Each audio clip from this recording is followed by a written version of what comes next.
paano mo tatapatan yung most recognized figure of Davao City. Maglakad lang yan dun sa kanto. Alam mo ba, yesterday sa endorsement day niya, sa endorsement event ni PRD, andun kami.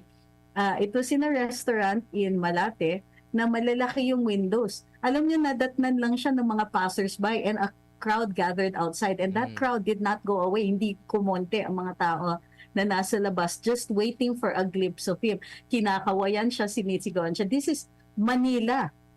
This is not his hometown. Hindi, Imagine hindi what yan yung what would happen. Hindi yan yung nagbibigay ng ayuda, nagbibigay ng 5,000. Hindi, walang ayuda. Oo, lakasan yung Walang palakpak.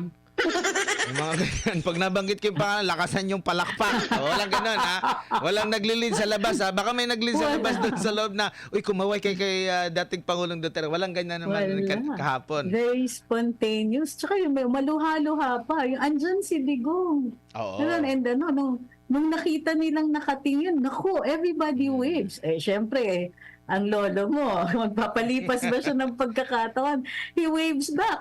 Nagpalabas pa ng pagkain kasi hindi daw siya makakakain kung yung mga tao sa labas ay walang kinakain. So, vintage Duterte. And this was in a place na hindi naman niya baluarte. Tama. Hindi naman niya kaano-ano. So, in Davao, they may not get excited at seeing him personally anymore. Pero nung pagpunta niya doon, ma'am, asahan mo.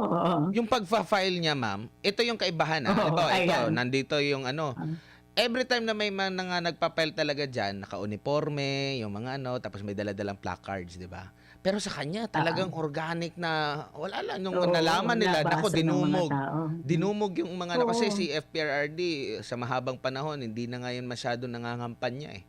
Wala na nga yan yung mga tarpaulin talaga. Pero ito, ma'am, ikaw ba'y